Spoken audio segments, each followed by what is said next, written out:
Nous avons le plaisir ce matin d'avoir Ariane Muller avec nous. Ariane est consultante en perspective autochtone. C'est une métisse bilingue de la vallée de la Rivière Rouge. Elle a travaillé dans divers secteurs à Ottawa, notamment la technologie, les arts et la culture, ainsi que les organismes sans but lucratif.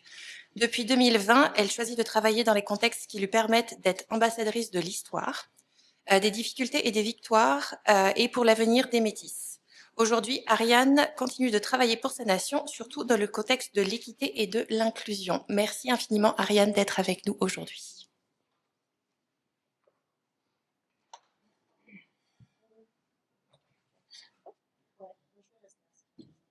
Veux-tu le micro, dans ce cas-là?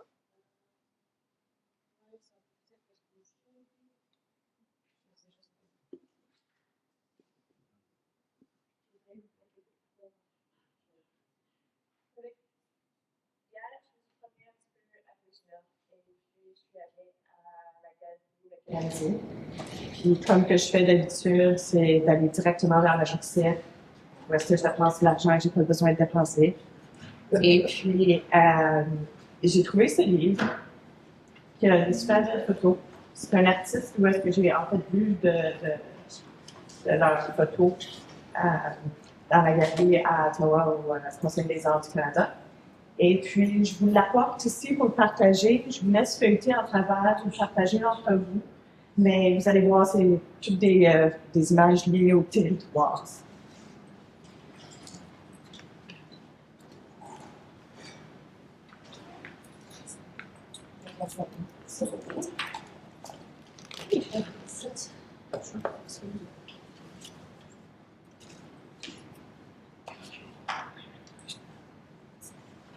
OK. Yes, sir. Sure. Pour moi, je vais commencer en disant que une des meilleures façons pour moi de me sentir confortable, c'est justement d'être assis comme que je le suis. C'est quelque chose qui m'aide à me faire sentir plus grounded. Et donc, je me donne la permission de m'asseoir comme ça ici devant vous, qui est quelque chose que je fais pas typiquement. Mais si vous m'avez sur un Zoom ou quoi que ce soit, il y a des très bonnes chances que je suis assis comme ça ici sur ma chaise d'ordinateur. Alors, comme on a dit, je suis métisse de la vallée de la Rivière Rouge. J'ai grandi avec le Creek Joubert et la rivière Wakatao, qui est la rivière au rat musqué. Je suis membre de la nation métisse et je m'appelle Ariane Muller. Je suis descendante de les familles Lacerte, Vandal, Charette, qui sont tous de communautés métisses, y compris de Île-à-la-Crosse, ici en Saskatchewan. Si on prend un moment pour considérer ce que je viens de partager par rapport à qui je suis, vous allez noter, j'ai commencé en parlant à propos de ma nation et puis de mon territoire, d'où je viens, qu'est-ce qui m'a entouré en grandissant. Et en connaissant ça, vous pouvez savoir rapidement que j'ai grandi dans les prairies, que je connais les horizons à perte de vue. Vous allez savoir facilement que j'accorde une importance à l'eau, parce que j'ai nommé 2 cours d'eau. Je suis vraiment quelqu'un qui est influencé par son environnement. Et puis, étant des prairies, ça veut dire aussi que j'ai certains éléments culturels qui sont tissés d'où ce que je viens. Donc, étant des prairies, je privilégie l'entraide. C'est quelque chose que mes ancêtres m'ont passé. C'est quelque chose que je connais depuis que je suis tout jeune. Et puis, l'entraide est hyper importante, surtout lorsqu'on vient d'un petit village et surtout lorsque on vit des hivers comme qu'on vit. Puis, vous connaissez bien les hivers parce qu'ils sont semblables, ceux de Winnipeg à ceux ici, très froides. Et puis, sans l'entraide, la survie de l'hiver était impossible historiquement. Et puis aujourd'hui, sans la bonne compagnie, survivre l'hiver, c'est long. Je suis aussi quelqu'un qui est guidé par des animaux de prairie, notamment le bison, qui est pas surprenant, j'imagine. Le bison, c'est vraiment un animal qui m'aide à garder mes pieds sur terre, qui me rappelle que je suis de la terre. Le bison, c'est aussi un animal qui reste inébranlable, mais qui se tourne aussi vers les tempêtes.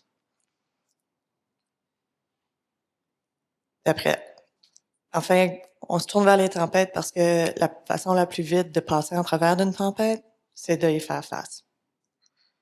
Je suis aussi guidée par des oiseaux de proie qui me font tourner les yeux au ciel. Mais les oiseaux de proie, ils sont quand même des animaux terrestres. C'est quand même des animaux qui se nourrissent du sol et puis qui s'abritent de ce qui vient du sol. J'ai aussi nommé que je suis métisse. Là, on sait que j'utilise l'exemple d'animaux, l'hermine et le lièvre, qui s'adaptent à leur environnement. C'est des animaux qui vont changer de couleur d'une saison à une autre. Mes boucles d'oreilles aujourd'hui sont en fait des queues d'hermine d'hiver. L'hermine et le lièvre, les métis, on se fait souvent dire qu'on est comme des caméléons, qu'on s'adapte aux différents environnements, aux différents milieux, et puis c'est là où est-ce qu'on peut voir qu'on chevauche deux mondes. Et puis moi en particulier, je chevauche deux mondes en plus qu'une façon. On sait aussi qu'en tant que métisse, mon peuple a vécu des difficultés au niveau social, économique et justice. Et puis, on peut aussi savoir que j'ai un système de valeurs qui influence mes relations avec tout ce qui m'entoure. Après ça, il y a mes noms de famille. Pour ceux qui connaissent les noms de famille, vous allez savoir que j'ai des ancêtres qui se sont battus aux côtés de Cuthbert Grant lors de la grenouillère. Vous allez savoir aussi que j'ai des membres de famille qui ont été des représentants au gouvernement provincial provisoire à Assiniboine. J'ai des membres de famille qui ont été des guides, des traducteurs. J'en ai qui ont en fait transporté Paul Kane, l'artiste, vers l'île à la Crosse. J'ai des membres de famille qui ont été sages-femmes, des voyageurs, des éducatrices, mais tous actifs dans la gouvernance communautaire. Et puis tout ça, vous pouvez le déduire de ma présentation de moi-même. Bref, j'appartiens à la terre qui me nourrit et qui m'instruit. Ça me mène vers mon sujet qui, justement, est cette question-là de relation avec la terre, mais aussi la question des reconnaissances de territoire.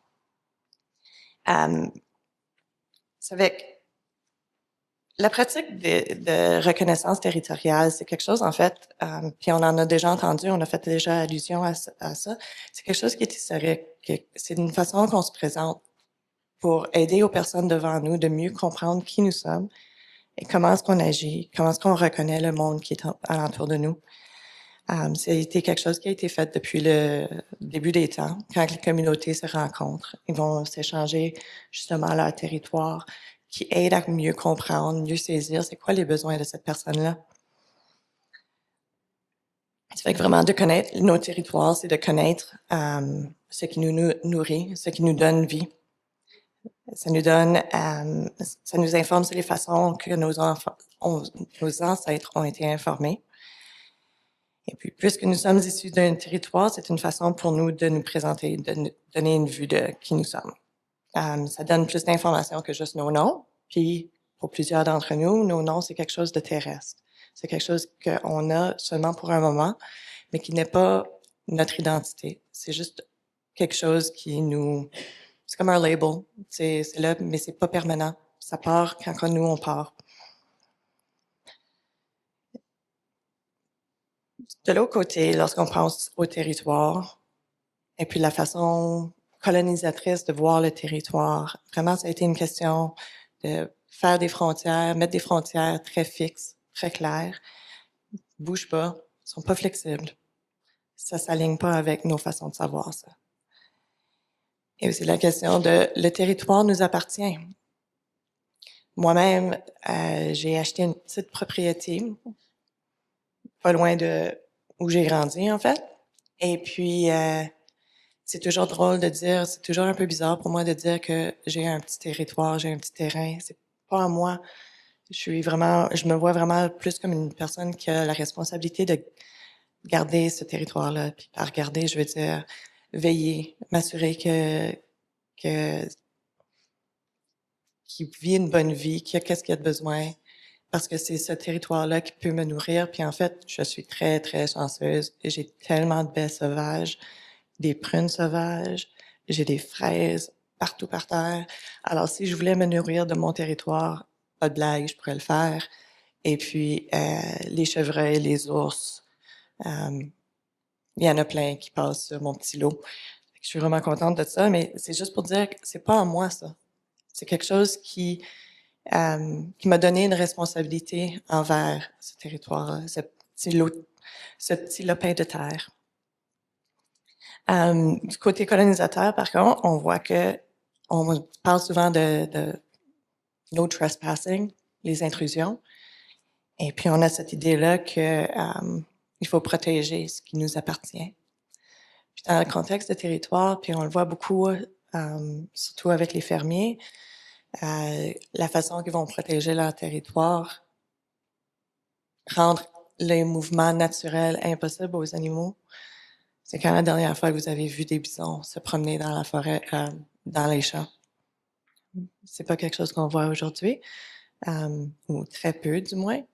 C'est ça, c'est tous parce que c'est une propriété où est-ce qu'on recherche à extraire une ressource.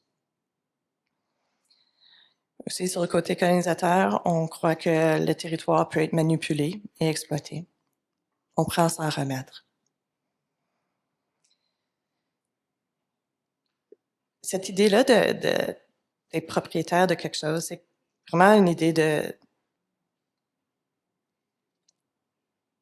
faire ce qu'on veut avec, de le manipuler de la façon qu'on veut. Pour moi, c'est vraiment plus une relation de bienveillance. Si je prends soin de ce qui m'entoure, je prends soin de la Terre. Avec ma relation avec la Terre va au-delà de juste le territoire, la Terre. Ça va jusqu'à mes objets, les choses que je tiens. Je prends soin de ce que j'ai acheté, ce qui est dans mon appartement, ce qui est sur mon petit lopin de terre, parce que de prendre soin de ces choses-là, c'est aussi une façon de prendre soin du territoire. Parce que ça veut dire que j'ai pas besoin de remplacer mes électroniques. J'ai pas besoin de remplacer mon divan. J'ai pas besoin de remplacer tout ce qui m'entoure qui est pris de la terre. Et surtout, souvent, c'est pas tout le temps, de façon qui n'est pas respectueuse nécessairement avec la terre. Donc, si je peux réduire mon empreinte, je vais le faire. Ça, vous le savez déjà, mais fondamentalement, ce qu'on fait à la terre, le lien que nous entretenons avec elle, font de nous qui nous sommes. Et c'est pourquoi honorer ce lien et s'en souvenir constitue depuis toujours une tradition autochtone. Je me perds dans mes notes. Je voulais vous partager j'ai quelques petites citations. Je vais les dire en anglais parce qu'elles ont été prononcées en anglais. Pour moi, c'est vraiment important de reconnaître qu'une traduction ne fait pas justice à la langue. Et puis, j'ai préférence d'utiliser la langue originale plutôt que de faire une traduction. Donc, Mary Lyons a dit, "When we talk about land, land is part of who we are. It's a mixture of our blood, our past, our current, and our future. We carry our ancestors in us, and they're around us, as you all do."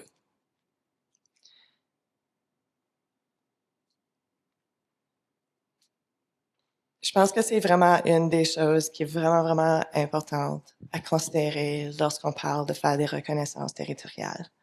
C'est justement que c'est pas juste à nous, les peuples autochtones, de prendre soin du territoire, c'est à tout le monde. Et puis on a tous une relation avec le territoire. Qu'on la reconnaisse ou non, on a une relation. Si on retourne un peu vers les reconnaissances territoriales, il y a eu une évolution, n'est-ce pas? Aujourd'hui, on les fait surtout devant un public. Côté personnel, côté mes expériences en communauté avec les peuples autochtones, c'est que entre nous, on n'a pas vraiment de tendance à le faire, autre que lorsqu'on se présente, sachant qu'on n'est pas du même territoire. Mais ça va être vraiment plus personnel. Ça va être vraiment plus un échange de un à un plutôt que devant une salle. Lorsqu'il y a des événements, puis si c'est des événements, surtout avec des personnes autochtones, ça va être la personne ou les hôtes qui vont choisir s'ils vont faire une reconnaissance territoriale ou non. Mais si c'est devant un auditoire surtout non autochtone, on va souvent faire cette reconnaissance-là pour rappeler de notre lien. Et puis pour moi, en tant que personne métisse, je fais une reconnaissance territoriale. J'ai un devoir de reconnaître que j'ai des membres de famille qui sont venus ici et qui ils se sont appropriés de territoires qui n'étaient pas à eux. Donc moi aussi, en tant que métisse, j'ai une responsabilité de reconnaître le territoire sur lequel je me trouve. Pour ceux qui ne savent pas, l'origine de la pratique comme qu'on la connaît aujourd'hui de reconnaissance territoriale, ça découle un peu d'une action du premier ministre Justin Trudeau, qui en 2016, suite au dépôt de la Commission de la vérité et réconciliation, a prononcé des paroles disant qu'ils étaient sur le territoire Anishinaabeg, non cédé. Et puis de là, c'est devenu une pratique courante. Hayden King est une des personnes parmi les premières qui a popularisé ça en aidant à l'Université Ryerson d'écrire une reconnaissance territoriale. Puis suite à ça, c'est devenu un peu plus populaire. Mais Hayden King est aussi une personne qui critique beaucoup les reconnaissances territoriales et a certains regrets d'avoir aidé l'Université de Ryerson. Alors, pourquoi est-ce qu'on devrait faire une reconnaissance territoriale? Pourquoi est-ce que vous devriez faire des reconnaissances territoriales? Bien, avez-vous déjà utilisé de la farine? Fait du blé du Canada? Est-ce que vous mangez du bœuf, des poules, des œufs? D'où vient le bois de votre maison? Les métaux dans vos appareils électroniques? L'essence? Le plastique? L'eau que vous buvez? L'électricité que vous utilisez? Tout ça vient du territoire. C'est pour ça que c'est vraiment important de reconnaître notre propre relation avec le territoire. Et puis cette reconnaissance territoriale-là fait ce lien-là. Elle reconnaît aussi les peuples qui ont eu le devoir de garder, continuent à avoir le devoir de garder le territoire, de veiller sur le territoire, s'assurer qu'il est bien en santé, et puis de continuer à avoir une relation réciproque avec. C'est pas quelque chose c'est pas unidirectionnel, notre relation avec le territoire. C'est vraiment réciproque. On donne au territoire et le territoire nous donne. Une reconnaissance territoriale, c'est vraiment d'aller au-delà d'un rappel, des paroles. C'est vraiment un rappel, d'avoir une réflexion sur votre propre relation avec le territoire, la terre et ses gardiens. C'est un rappel que les peuples qui nous ont accueillis, même si on n'avait pas été invités, et qu'ils ont sacrifié pour que nos ancêtres survivent et que nous puissions survivre aujourd'hui. C'est une entente, c'est une reconnaissance d'entente, même si elles n'ont pas été respectées, qui ont ouvert la porte pour que tous s'installent sur ce territoire.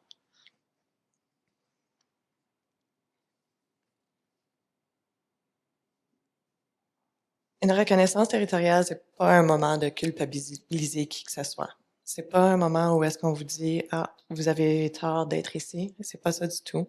C'est vraiment une question de prendre un moment de réfléchir puis de dire « Si je suis ici, si je suis sur le territoire à quelqu'un d'autre, comment est-ce que je peux honorer leur relation avec le territoire et ma relation avec le territoire ». C'est pas un moment de se centrer non plus. C'est pas de... C'est comme... c'est pas à propos de vous. It's not about you. C'est vraiment au sujet de la relation. Il y a plus qu'une personne dedans ça. Il y a plus qu'une unité dedans cette relation-là. Et puis c'est vraiment pas un moment de nous rappeler de nos traumatismes. On les connaît. On n'a pas besoin de vous entendre nous les répéter. We know what happened. Vraiment, c'est pour honorer et donner espoir. Si c'est malaisant, ça signifie qu'on est probablement sur le bon chemin, mais ça veut aussi dire qu'il reste beaucoup de travail à faire.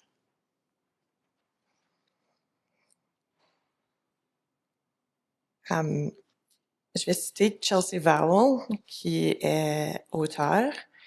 Elle dit, "If we think of territorial acknowledgement as sites of potential disruption, it can be a transformative act that to some extent undo Indigenous erasure. I believe this is true as long as these acknowledgements discomfit both those speakings and hearing the words. The fact of Indigenous presence should force non-Indigenous people to confront their own place on these lands." Alors, je crois qu'elle résume ce que moi je viens de dire de façon plus éloquente.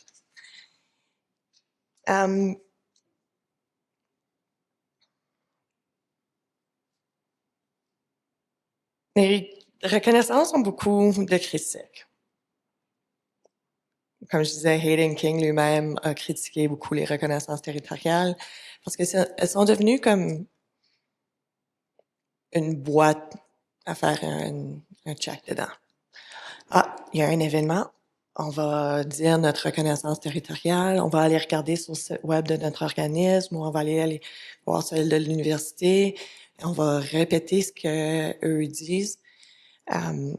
Puis, OK, là c'est fait, check, move on. Mais c'est pas ça l'objectif. Ça fait que c'est vraiment comme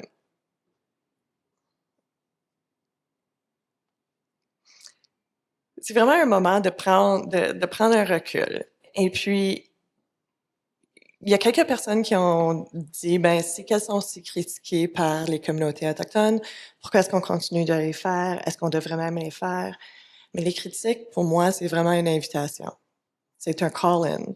C'est une invitation de reconsidérer qu'est-ce qu'on est en train de faire. C'est une invitation à réfléchir, à s'améliorer. C'est un avertissement qu'on va dans la mauvaise direction.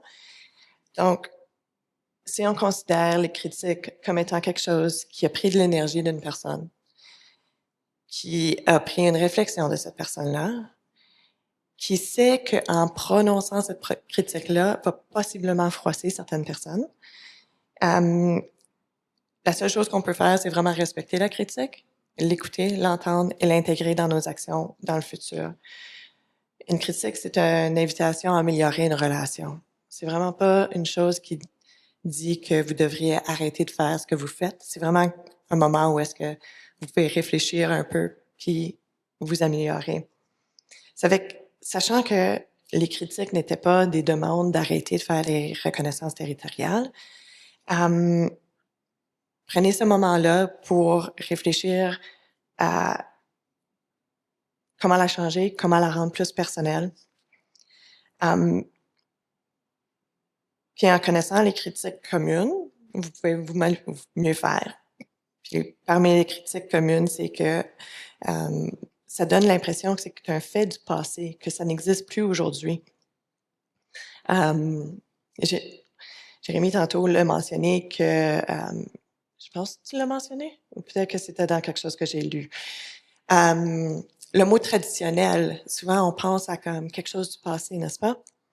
Alors, quand on utilise le mot les terres traditionnelles de tel peuple, souvent ça donne l'impression que c'est quelque chose qui n'existe plus, qui est plus courant, qui est faux.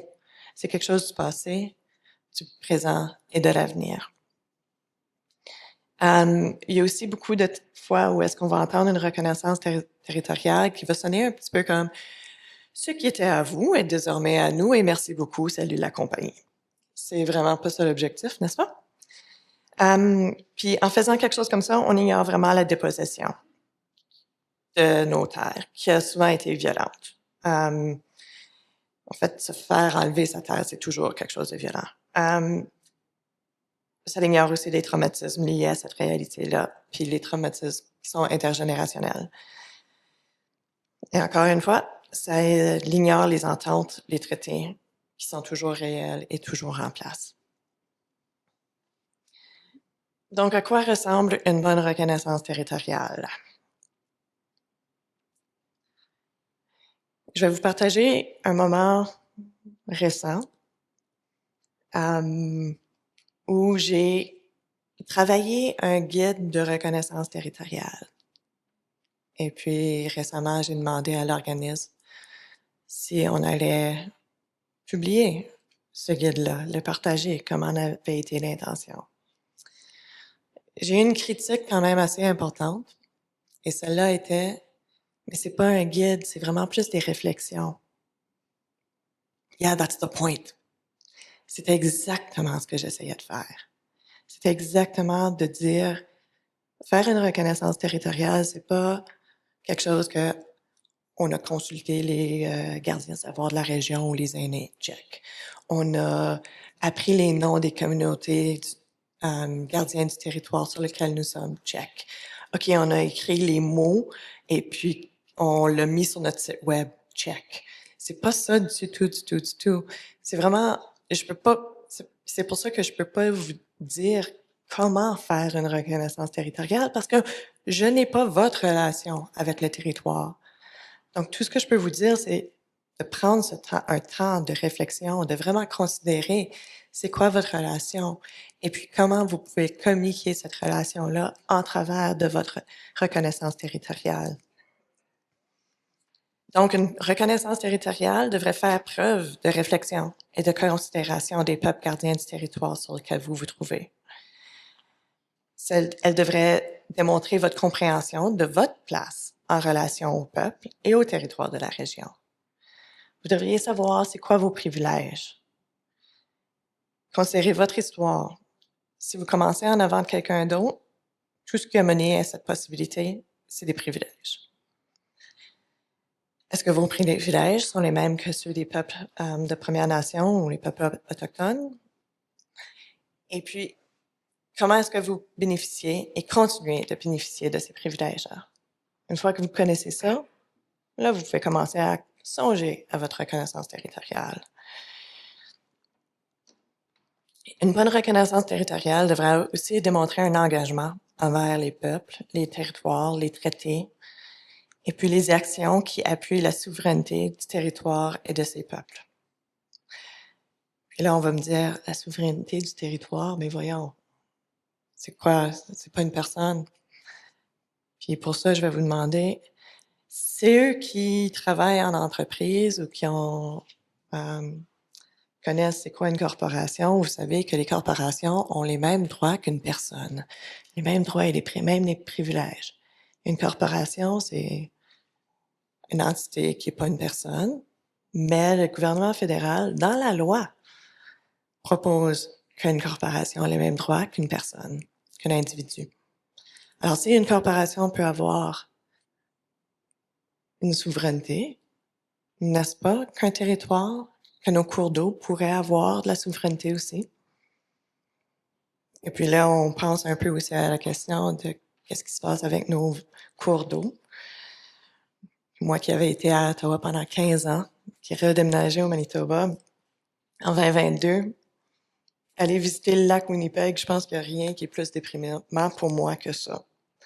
Parce que le lac Winnipeg est vraiment, vraiment géré par Hydro, par le Manitoba Hydro. C'est vraiment eux qui gèrent la hauteur du lac.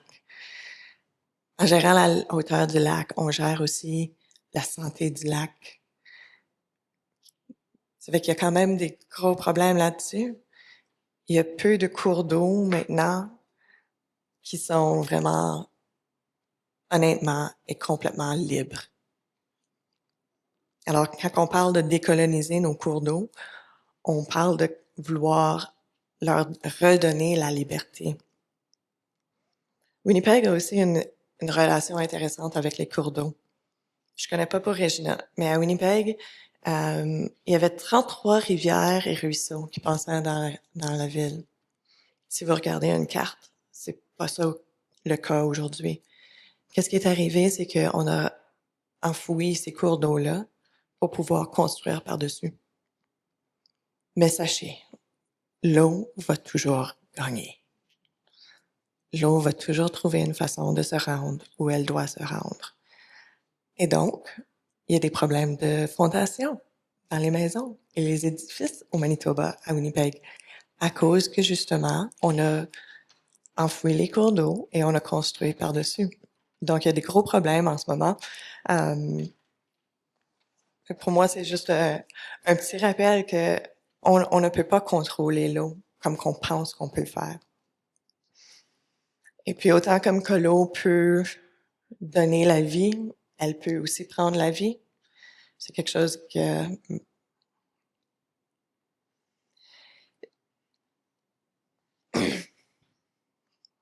j'ai eu ce rappel-là de façon un peu difficile ce printemps. Et puis, pour contrebalancer l'eau, on a le feu qui, lui aussi, peut prendre la vie et donner la vie.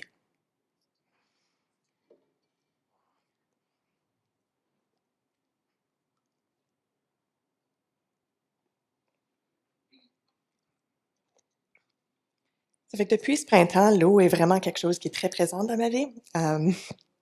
C'est vraiment quelque chose auquel je pense beaucoup.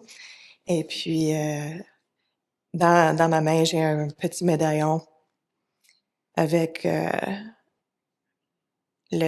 l'oiseau pour l'eau. C'est Casey Adams, l'artiste Casey Adams, qui a fait ça de la terre, de la glaise qui a été pris pas loin d'une rivière. J'oublie laquelle pour celui-ci, mais ouais, en tout cas, c'est vraiment quelque chose qui, pour moi, a une grosse présence dans ma vie en ce moment. Et puis, comme je disais, mon petit terrain, il est en fait sur la rivière Wakotaw, la rivière Aura. Et puis, j'ai l'occasion de passer beaucoup, beaucoup de temps avec cette petite rivière-là. Quand que je parle de réflexion, de prendre du temps de vraiment songer à c'est quoi notre relation, prenez un temps d'observation. Allez en forêt, allez vous asseoir sur le bord de l'eau et regardez et observez. C'est vraiment incroyable ce qu'on peut apprendre de ce qui nous entoure. Et puis, dans mon contexte, j'ai un ami qui est très observateur, qui a un meilleur œil que moi, je dirais même. Et puis, grâce à lui, nous avons retrouvé plusieurs vertèbres de bison dans la rivière. J'ai aucune idée comment vieux sont ces eaux-là. Je vais voir si je peux les faire dater. Mais c'est quand même quelque chose d'excitant. Mais ça n'aurait pas arrivé si on n'avait pas pris un moment de juste rester sur l'eau, de juste observer, de respirer, puis de regarder. Moi, j'ai trouvé quelques petits morceaux, mais vraiment, c'est mon ami qui a vraiment l'œil pour trouver les choses qui sont différentes un peu. Je veux savoir où est-ce qu'on est rendu dans le temps. 10h15? OK, ça fait qu'on a encore temps. Donc, quand vous faites une reconnaissance territoriale, pensez à... Ça devrait être quelque chose qui est personnel, qui est quelque chose qui est personnel à vous-même comme individu et à votre organisme. Donc, quand vous en faites une au nom de votre organisme, sachez que votre organisme a une responsabilité ou a des responsabilités envers les communautés autochtones autour de eux, mais vous aussi, vous avez une responsabilité là-dedans. Vous prenez part dans cette relation-là aussi. C'est pas quelque chose qui est fait une fois dans le temps et puis c'est tout. Vraiment,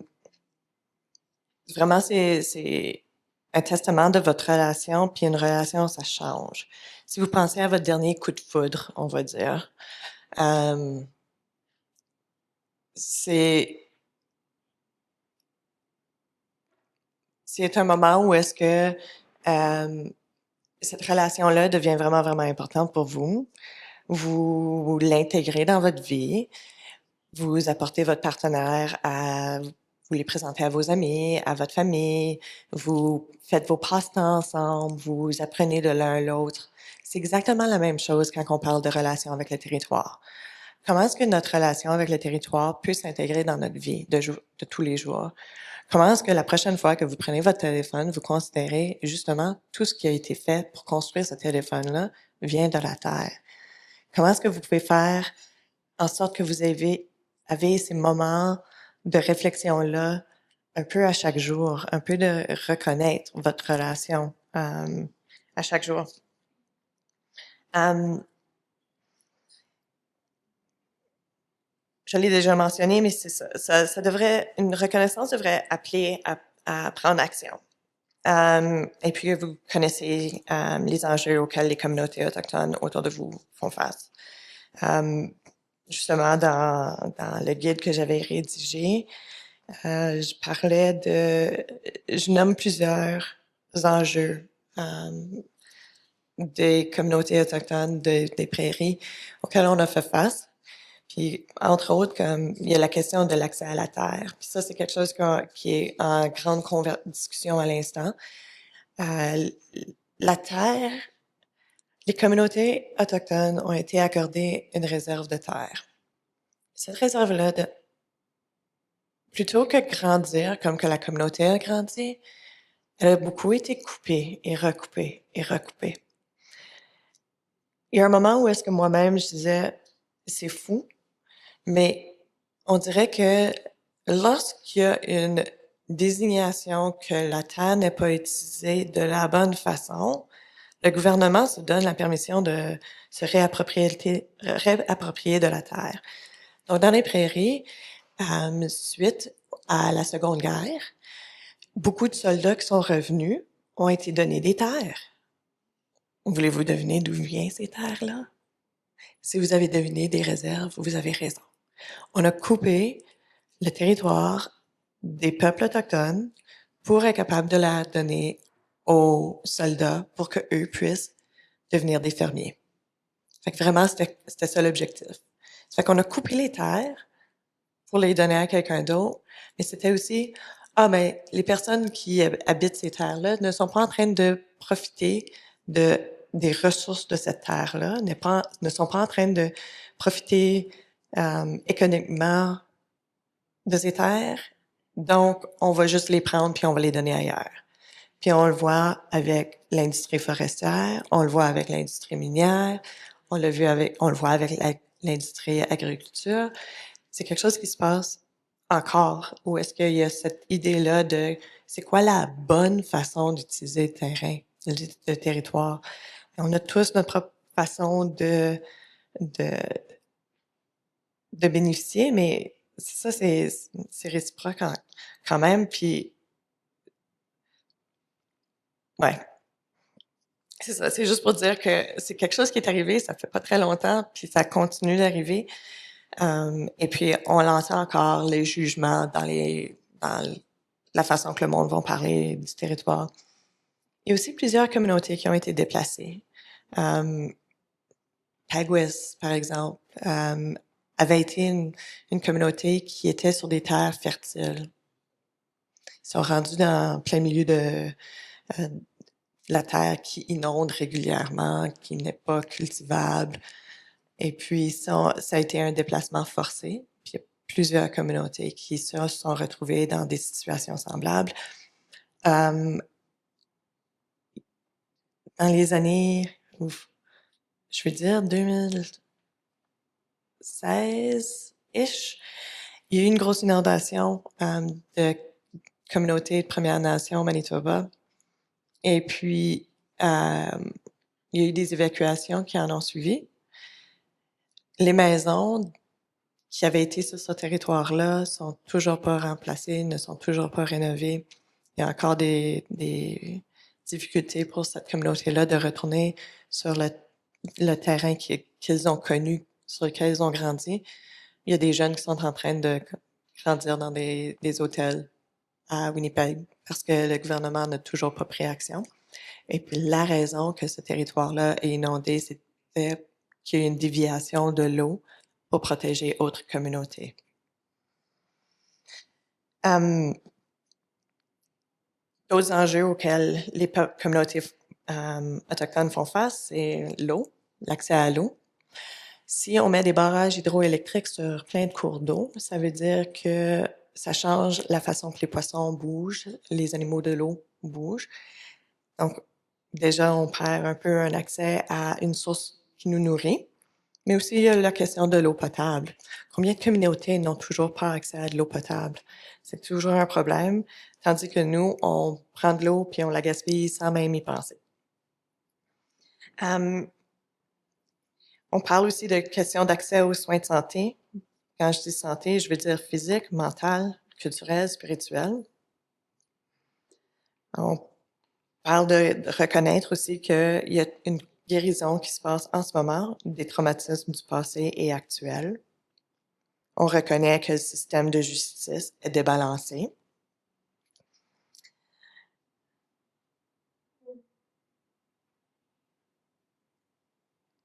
On voit aussi qu'on n'a pas eu le droit de déterminer c'est quoi les définitions qu'on utilise pour les personnes qui font partie de nos propres communautés.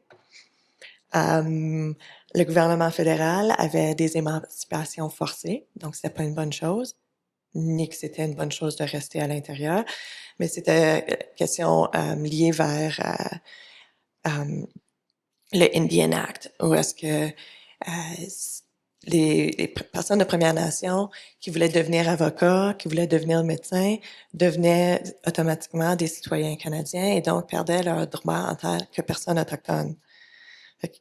C'est comme de dire à quelqu'un, ben toi, t'es une personne, mais dès que tu atteins ce point-là, t'es plus cette personne-là. Toute ta culture, tous tes savoirs, tous tes droits d'accès au territoire, tes droits de chasse, tout ça, c'est perdu, parti, parce que là, t'es devenu un avocat, donc t'as plus besoin de ça.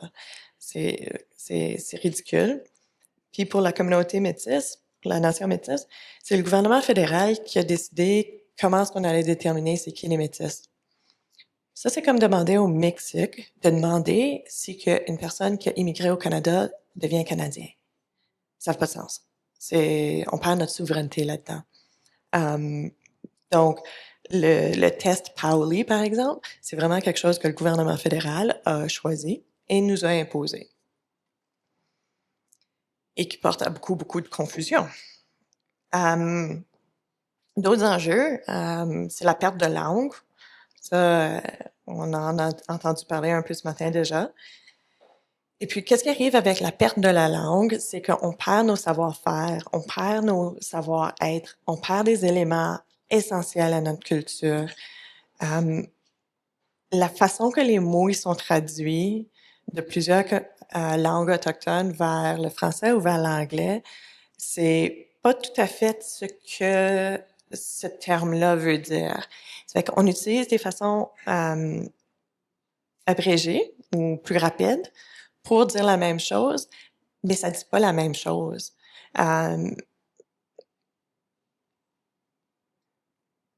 Une des choses qu'on peut considérer, c'est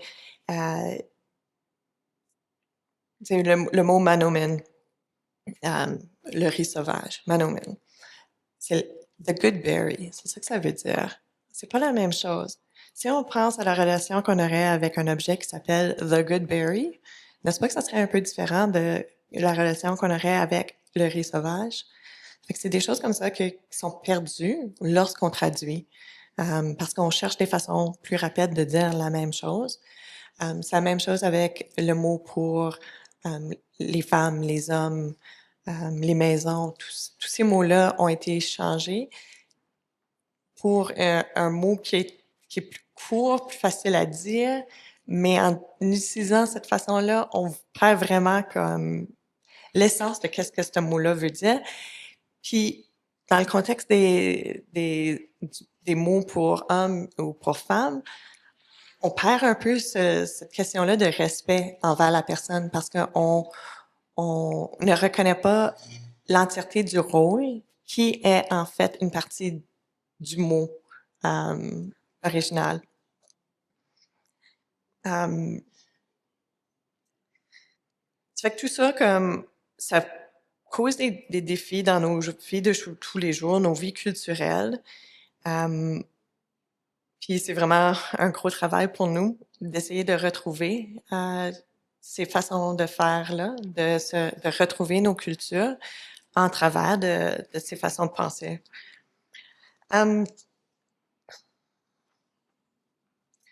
Là, j'ai juste quelques autres considérations quand on pense aux reconnaissances territoriales. C'est faites vraiment attention aux mots que vous choisissez. Puis ça, tantôt, je l'ai mentionné, la question du mot traditionnel, le mot cédé ou non cédé. Fait en Ontario, au Québec, on va souvent dire on est sur des territoires non cédés, Et puis, qu'est-ce qui arrive avec ça, c'est que ça propose que les territoires qui font partie des traités ont été cédés. C'est pas ça du tout, du tout. Donc, il faut faire attention aux mots qu'on choisit parce qu'il y a aucune terre, à ce que je sache, puis il y a d'autres personnes ici qui en connaissent plus que moi, qui ont été véritablement cédées. Faites attention aux mots invité. On n'est pas invité. En fait, on n'a pas eu une invitation. On est vraiment du monde qui ont été ici plus comme visiteurs, puis qui se sont établis ici.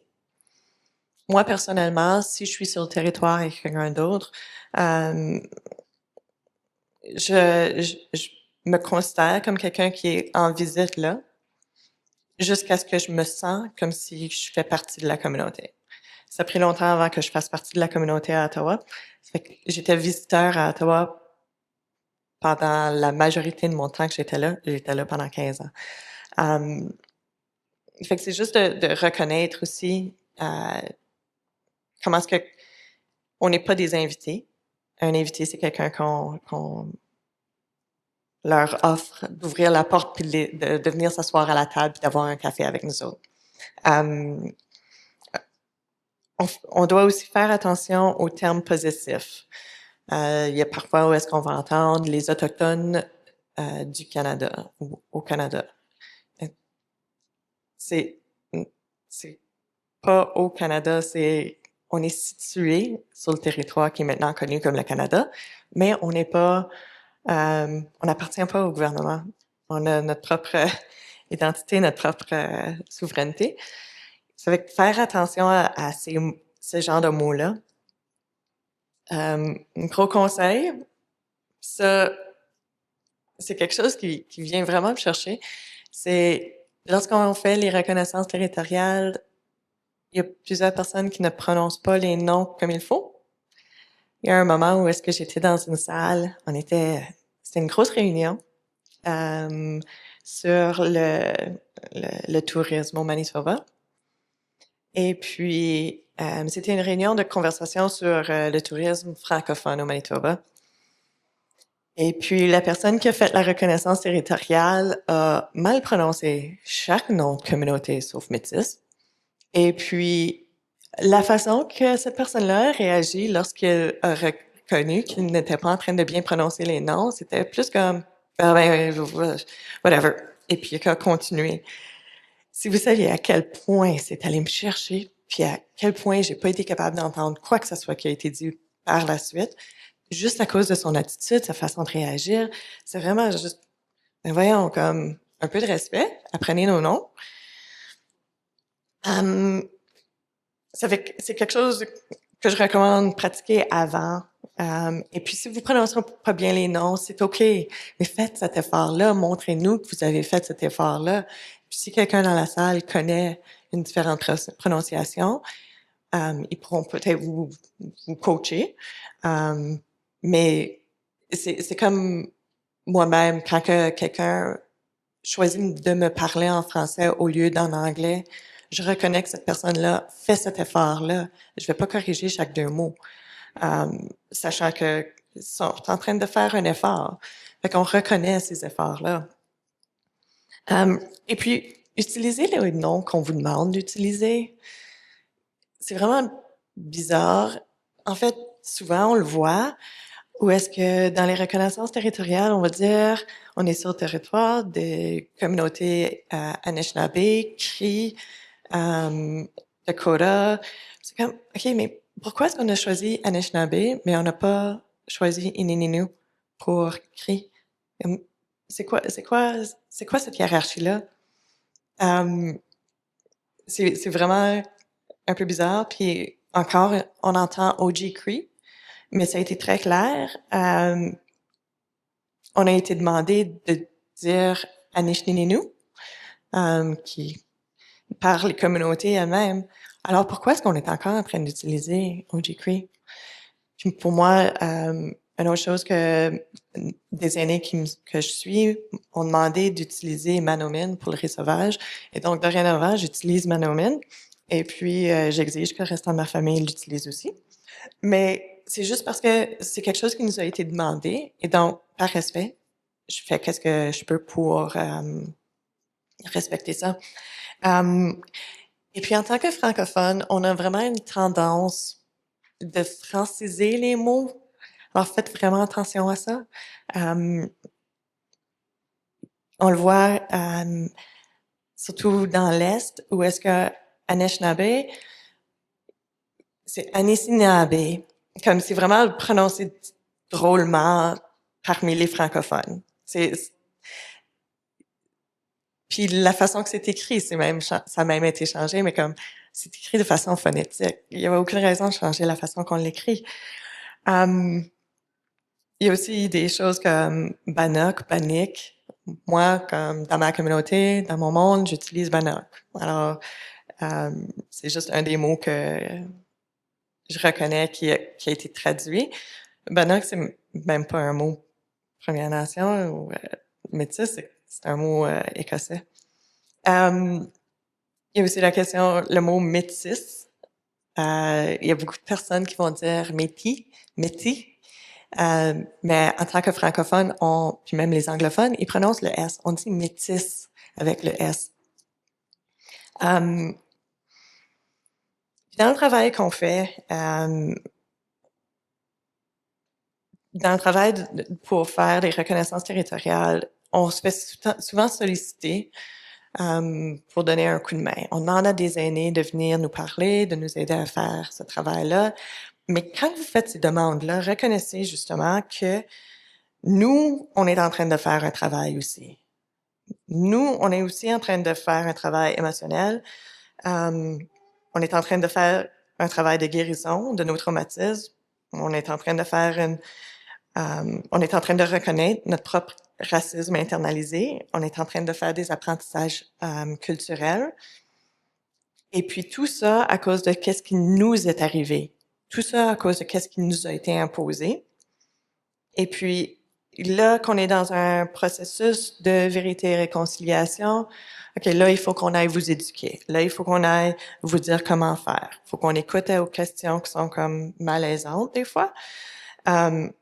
C'est beaucoup de travail pour nous. C'est vraiment important de reconnaître ce travail-là, cette énergie-là qui est donnée pour vous appuyer dans ce cheminement-là.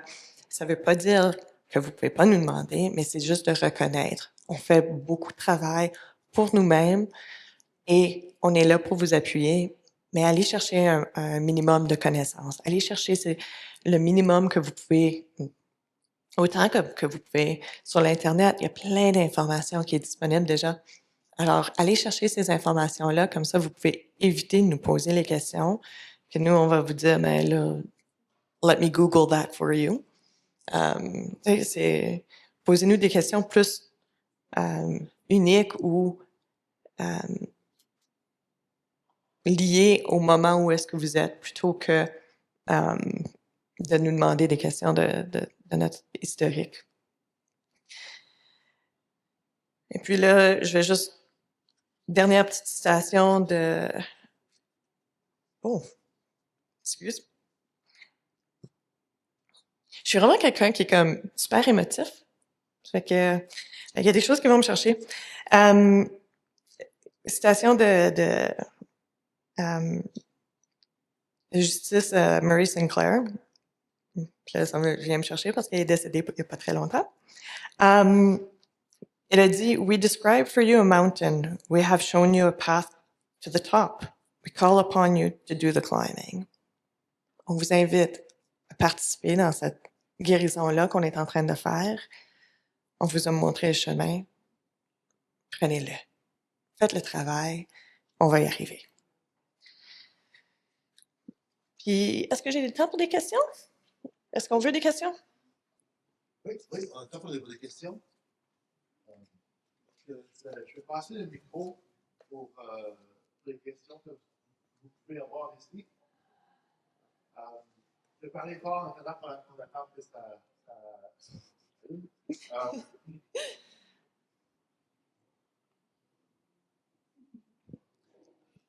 oh, voilà. Donc, parfait.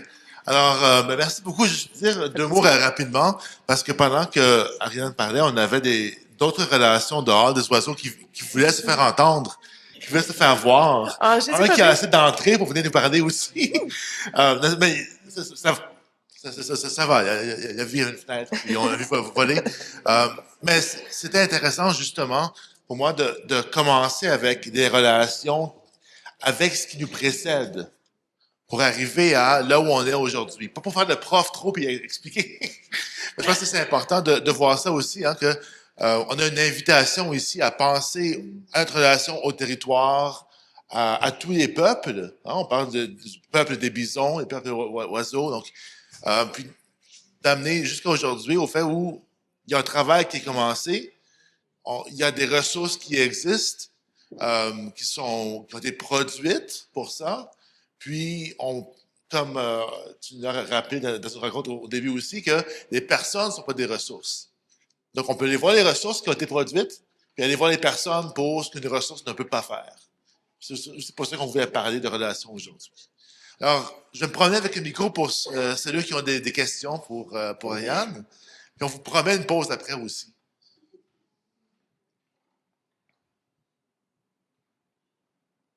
L'absence de questions, pour moi, c'est toujours une question. Soit que j'ai vraiment très, très bien expliqué ce que j'avais à dire, ou bien j'ai tellement mal expliqué qu'on ne sait pas où commencer.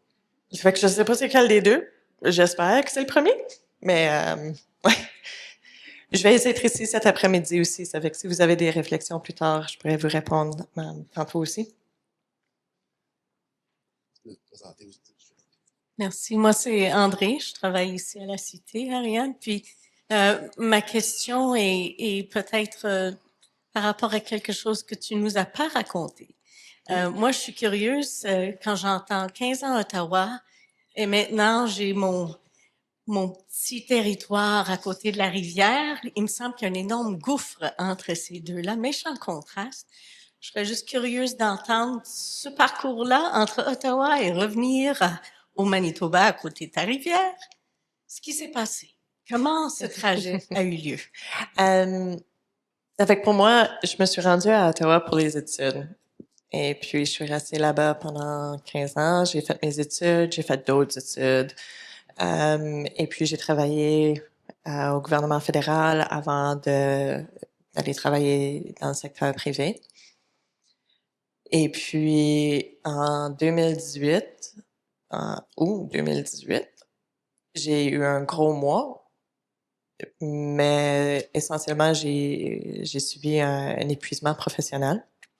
En plus de ça, mon chien est décédé. En plus de ça, une de mes amies les plus proches que j'avais est déménagée à San Francisco.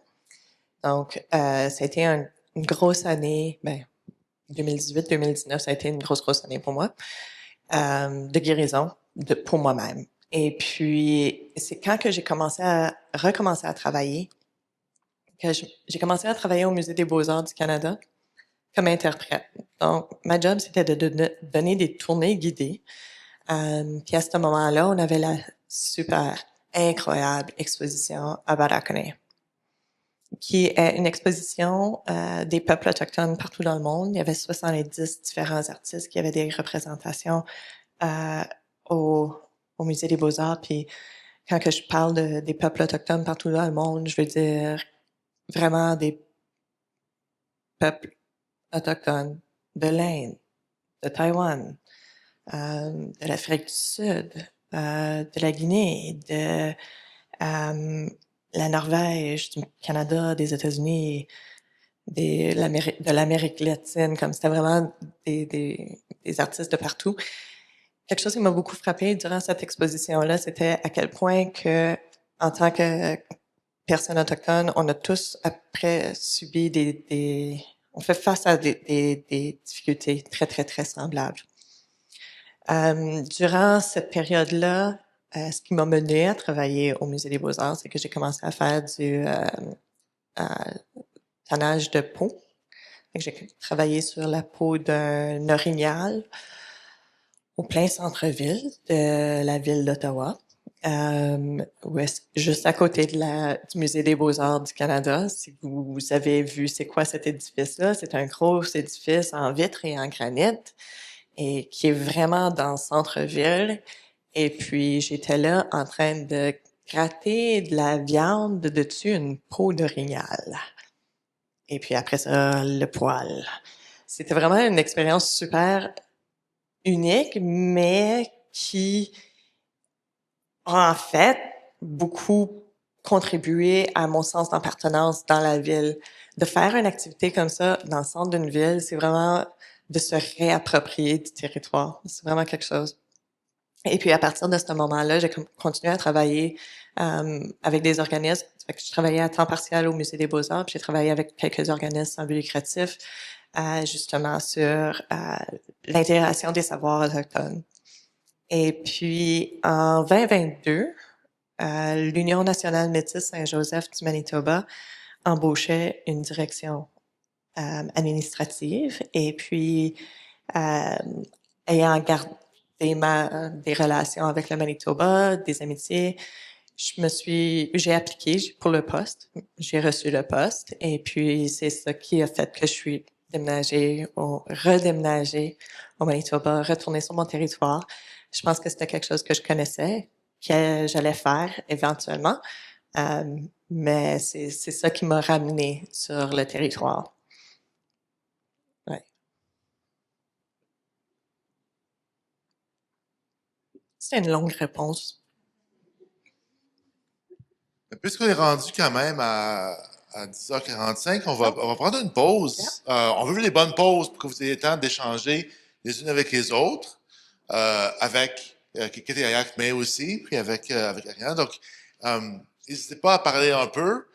N'hésitez pas à prendre le temps de vous lever, de bouger un peu aussi, prendre ces 15 minutes-là, puis on revient à 11h pour écouter notre prochaine intervenante.